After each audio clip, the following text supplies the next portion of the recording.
Very good morning to you. Welcome to the West Ham Voice on a Thursday morning. I hope you're recovering as best you can from the latest defeat that West Ham have suffered away to Leicester on Tuesday evening.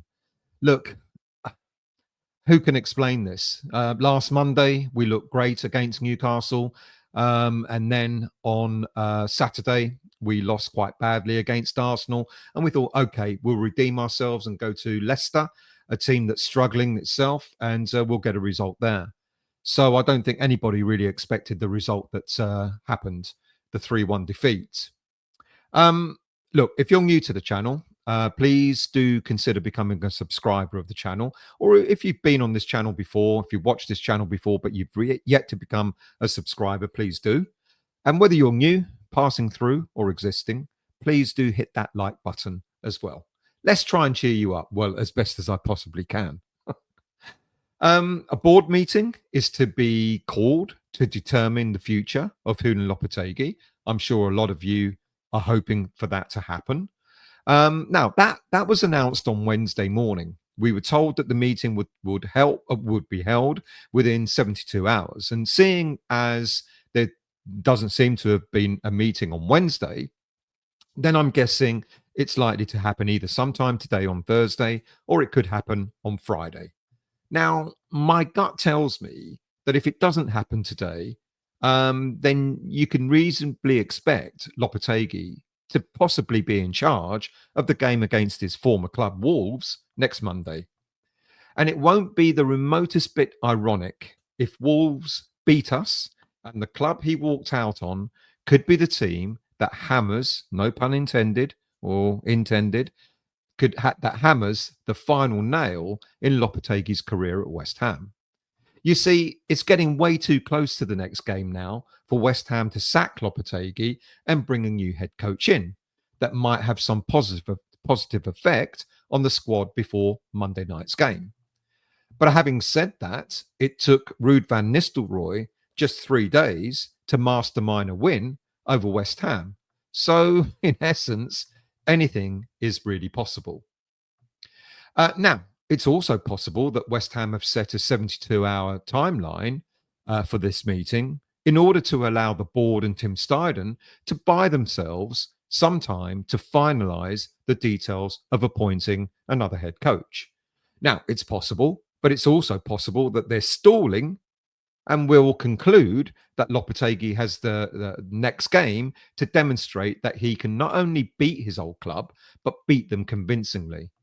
And convincingly doesn't just mean a positive scoreline, but an actual performance worthy of suggesting that there is some hope in Lopetegui's system and tactics. I'll come back to the system and tactics in a moment. Lopetegui will know the drill. After all, he was having conversations with the board well before David Moyes finally left the club. And I dare say the day that Steidten was banned by Moyes from the dressing room or to go anywhere near the team is probably the same day that Moyes found out that his West Ham United coaching career or managerial career was over. And probably that's the day he found out that Lopetegui was his replacement. So if over the next day or two, West Ham inform Lopetegui that his services are no longer required, he will know that a head coach has been a replacement head coach has been spoken to for some time, and the next couple of days are just finalizing the details of that new head coach's contract. I guess what goes around comes around. So, in essence, either they're biding for time in the hope that they're going to keep Lopetegui and he's going to prove himself, or they're biding for time in order to get that new head coach signed up. I guess we're going to have to wait and see what's going to happen over the next few days. Now, I kind of feel sorry for Lopetegui, not so much in what he's doing with West Ham and the team, but in as much as his private life is, there's a lot of things going on in his private life with his father being quite ill. But as they say, business is business, and West Ham are not in the sentiment business, and they must do what's right for the club. It's just a pity that West Ham didn't do what was right for the club last summer. when they could have appointed a head coach that would have had a much clearer focus for West Ham than Lopetegui seems to have. Now, the mainstream media and social media columns are suggesting that there are up to half a dozen or so names thrown into the hat as potential replacements to Lopetegui. Now, there's replacements suggested such as Jose Mourinho and Sergio Conceicao, who lead the Portuguese contingent of candidates, and along with others like Edin Terzic, Roger Schmidt, who are the German connections. And then there are other options, left field options like Kasper Hjulmand, who managed the Norwegian team. And of course, there's Graham Potter thrown in for good measure. Now, dependent again on what mainstream and social media columns you believe in more, several candidates are quoted as being favourites, like Potter, Terzic, and Conceicao being the main ones at this moment in time. But I wonder if, for once, West Ham, maybe with the guidance of Tim Steidten, who needs to get this 100% right for his reputation, if nothing else, I wonder if they might go a bit maverick and maybe target someone like Xavi, who managed Barcelona, or Niko Kovac. Now, both have had successes and failures as such in the past. For example, Wolfsburg sacked Kovac in March earlier this year when he went on a run of 11 winless games. And Xavi, for example, he's had issues to deal with, more internal politics to deal with at Barcelona, which affected his team as well as the individual on a personal level. Now, do you call it a failure that Barcelona finished second behind Real Madrid last season under Xavi? Maybe you do, given that they finished 10 points behind them. I don't know. That's not a failure in my eyes. But whilst the bets are on as to who might become the next West Ham coach, at this moment in time, it's still Ruud and Lopetegui. And it might well still be Ruud and Lopetegui after the board meeting happens. We're going to have to be prepared for that. Because there is a board meeting, it doesn't necessarily mean that they're going to announce Lopetegui leaving the club. On top of all that, there are other wildcards of sorts that have a lot closer connections to West Ham than some of the other names that have been thrown in the hat. Save, of course, for Terzic. Terzic, we know he was coach under Bilic at West Ham for a while. But even Terzic doesn't come close to the history that Michael Carrick has with the club, because he is another name that's been thrown in the hat yet again. Last season, Carrick took Middlesbrough to within 2 places and 4 points from the Championship playoffs. This season, he's having another decent season and has currently got Middlesbrough in 5th place in the Championship. Now, whether Middlesbrough would even remotely consider allowing Carrick to leave the club, when the season is not even halfway through, is anyone's guess. The 43-year-old is still in his infancy as a manager. He was assistant manager at Man U for 3 years, primarily under Ole Gunnar Solskjaer, and for about half a season under Jose Mourinho. And he was appointed manager of Middlesbrough just in 2022, a couple of years ago. Actually, nearly 3 years ago. So we all know his playing history. I've been being at West Ham since schoolboy, and then he was sold to Spurs for a mere £3.5 million in 2004. Who then went on to make a huge profit out of him 2 years later by selling him to Man United for 25 million. How did we not able to do that? Anyway, that's another story. So whilst there's apprehension in my head saying that this surely would be a bit of a risky appointment, there is also a big part of me that says if the board ever had the will to try and win back some of the disconnection with the fan base, then potentially Michael Carrick could be the answer to that. It's a gamble and probably not one the board are likely to want to make. Now, I've suggested on several occasions that they often hire pragmatic managers. And we also know that they don't like to pay compensation to take a coach or a manager who is currently working at another club. But the cost of bringing Carrick to West Ham from Middlesbrough is not likely to be anywhere near the £10 million that was being quoted by Sporting Lisbon, who were demanding that for Amorim. Now, Carrick, fits a lot of the criteria in the sense that he's played in the Premier League. So that would tick a box for the West Ham board. Um, he knows West Ham United inside out, having been there from such a young age. He would be a favourite to probably most of the fans. Even though he went to Spurs, I don't really recall there being any animosity towards him, the player himself, when he went there. He's always seems to have had a respect for West Ham, and coming from the youth system, he would be a great foil to work alongside Mark Noble in creating a real pathway, a proper pathway toward academy players making it into the senior squad. So, in essence, Carrick could give us back a chunk of the West Ham that seems to be more distant from fans more than ever. But of course, as I said, there's a risk. The big danger is the price we might pay, in as much as Carrick's complete lack of experience in managing in the Premier League, that could lead us down toward the relegation zone. Right. Will the 3 years as assistant manager count? They've got to count for something when he was there at Man United. But I don't know. It's quite different when you're the man at the helm rather than the assistant, isn't it? Now, look, Carrick manages in much the same manner as he used to play his football. He's calm, he's composed. There are no tantrums on the side, no shouting, no screaming. But he studies and analyzes a lot of the game as it unfolds. He encourages input from his coaches during game time as to what is needed to improve things as the game proceeds. And with that, if Carrick was given strong characters to work alongside, then perhaps this would give him the platform to succeed. And maybe bringing back someone like Kevin Nolan to be one of his assistants might prove to be successful.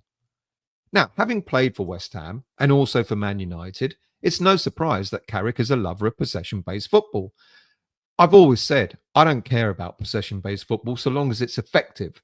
And if Carrick can make it more effective than it currently is under Lopetegui, then I'll welcome that. Last season, his team were the fifth highest goal scorers in the Championship with 71 goals. But there is a slight chink to Michael Carrick and his managing at the moment.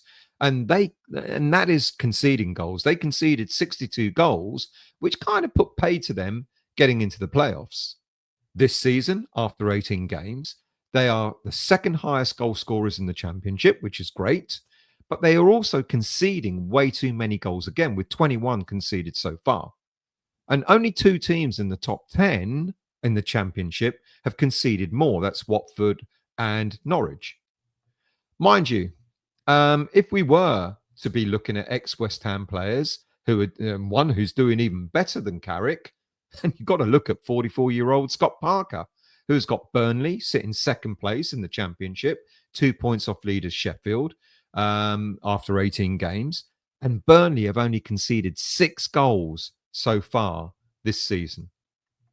But to be honest with you, prizing Parker from Burnley is going to be way more difficult to do than maybe prizing Carrick off Middlesbrough. I don't know. Let's see how things go over the next 24 hours. It's going to be interesting to see what happens. Do I think Lopetegui is going to go? It's very possible, but it's going to be very interesting to see how that pans out. Right, very briefly, I was going to do a reflection show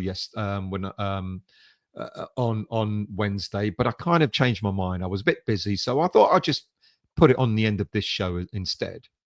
I wouldn't go as far as much to suggest I was completely depressed from the game that happened, but I was kind of I was upset, I guess, at the result, and I guess most of us were.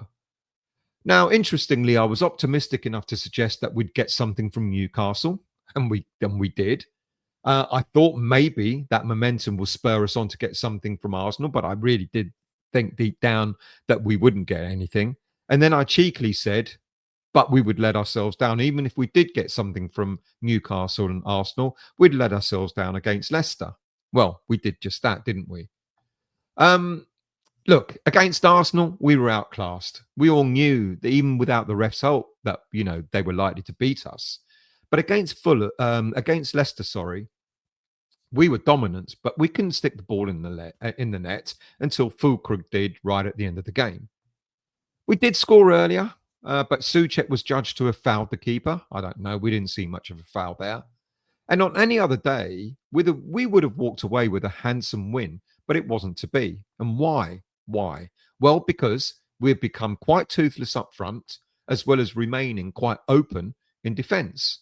Last season, we had the consolation of scoring 60 goals in the Premier League against the 74 that we conceded. So we all knew that what Lopetegui had to do this season was to shore up the defence because the attack would take care of itself.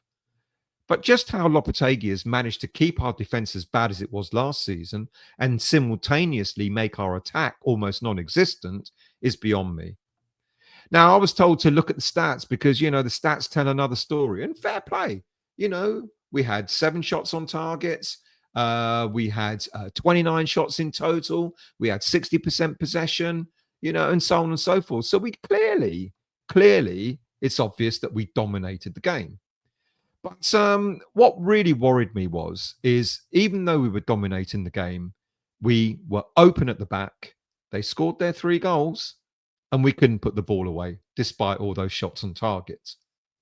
So we didn't really play badly, except for our defence was pretty shoddy. And we got to look at the lineup. Look, I thought Areola would be back. We were led to believe that Areola would be recalled to the first team. Areola wasn't even on the bench. Now, I don't know whether Areola had an illness. I know there was a virus going around and a few players had it. That's why Creswell was not in the squad this time round, as well as the weekends. But if Areola didn't have a virus, what has happened there? Why is he completely out of the first team completely? So Fabianski was in goal. And then the first odd decision that Coufal was called back into the team at the expense of Emerson. And I couldn't quite get that either. Didn't understand that. We all know what's happened with Todibo. He wasn't even in the squad. And of course, Mavropanos came back in. And then, I asked, do we have a defensive midfielder for this game or not? And lo and behold, Alvarez was called back in. Interestingly, I thought it was going to be at the expense of Souček, but it was at the expense of Paqueta. All right, that's fine. Paqueta hasn't really played that well throughout this season. So dropping him, I think a lot of fans would have said fair enough. And then up front, we knew Somerville was going to be the 4 guy for Mohamed Kudus to come back in. We knew that was going to happen. But then another strange decision where I thought maybe he could have kept Kudus, Bowen, and Somerville in the starting lineup at the expense of Antonio. Ironically, the expense of Antonio was Danny Ings. So there were a few odd decisions made in terms of that lineup on Tuesday night.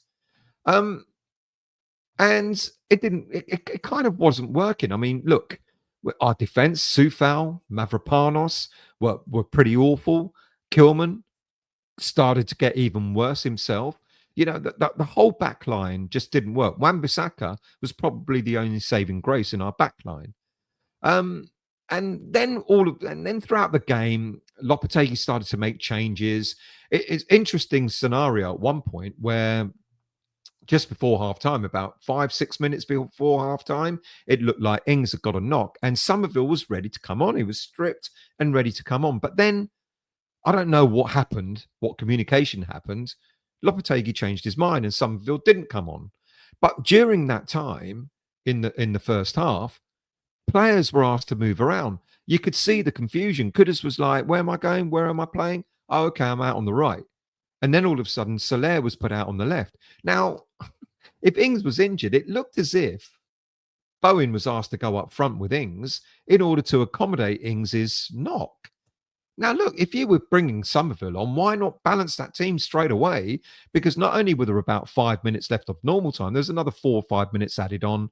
So Somerville would have got about 9-10 minutes of game time. And we might have done something from that. But it was just all a bit odd. And then, ironically, in the second half, Somerville did come on. And then I had the formation that I wanted to see. Because there was Bowen up front, Kudus on the right, and Somerville on the left. But that didn't last long because before he allowed that to bed in, he made more changes. And I think Lopetegui was getting desperate. The ball wasn't going in, and he just started to throw players on. In order, and we had. I mean, look, in one sense, great because he was bringing players on, trying to go for the get the goal, etc. And that's good to see. But it looked a bit sort of chaotic. It looked like it was in a bit of disarray. Look, we finally got the consolation, but we conceded another 2 goals because we were chasing the game. We conceded another 2 goals, going 3-0 down. They had one disallowed as well. All right, we had one disallowed too. But Fulkrug got his first goal. It was a consolation for West Ham. It was a consolation goal, but at least he was in the right place to actually get on the end of that ball. Look, in essence, and it's going back to the whole thing about should Lopetegui stay or not. I do think now Lopetegui should be gone. Because I don't think his brand of football certainly doesn't suit the players he's got at West Ham, but it doesn't suit the Premier League. In Spain, in other countries, European countries, their leagues, you tend to have the ball, you tend to have more time on the ball. And possession-based football makes perfect sense in the Spanish leagues, etc. The build-up play is slow and it allows teams time to hold on to the ball. But the Premier League is a completely different kettle of fish. You don't have that time on the ball, and you've got to move the ball quickly to make inroads. Even the best teams in the league at this moment are playing the ball fast. Liverpool are. Liverpool don't waste any time with possession. They get it. It's out. It's out to the wide men and off they go. And that's what we're not doing. We do not have time. We can't afford time to linger with the ball. And even when we have possession, it's all sideways passes. The number of times that we saw the players pass it back when they were deep in Leicester's own half. Our players are getting nervous with it. There's no composure. And no composure tends to lead to panic. And panic tends to lead to errors and misplaced passes. And it's happening all so often now. The teams that we're playing against, whether they're above us or below us, don't seem to fear playing West Ham United because the way we're set up, they know they're going to get chances against us. In order for Lopetegui to stay, he's got to convince West Ham board that he can change the tactics, adapt them. But I'm not sure anymore if he can really actually do that. We've got to stop the high line and we've got to be less fussy about possession-based football. We host Wolves on Monday, as I said, and if Lopetegui's in charge, it's going to be another nervous 90 minutes. I'm apprehensive for Monday if Lopetegui's in charge because they got fast players. They got the likes of Cunha that can hurt us. Let's see if Lopetegui is in charge, but if he is, I want to see a difference. I don't care about holding on to the ball. Let's move the ball quicker and let's see what happens. If he's not in charge, then I wish, whichever the new coach may be, the very best of luck because we need to turn this round. We're not in danger yet, but it may not be too long before we are. Thank you for watching. Thank you for listening. Like I said at the start of the show, if you have yet to become a subscriber, please do consider becoming one. Whether you're a subscriber, passing through, or an existing subscriber, hit the like button, and I'll see you all again very soon.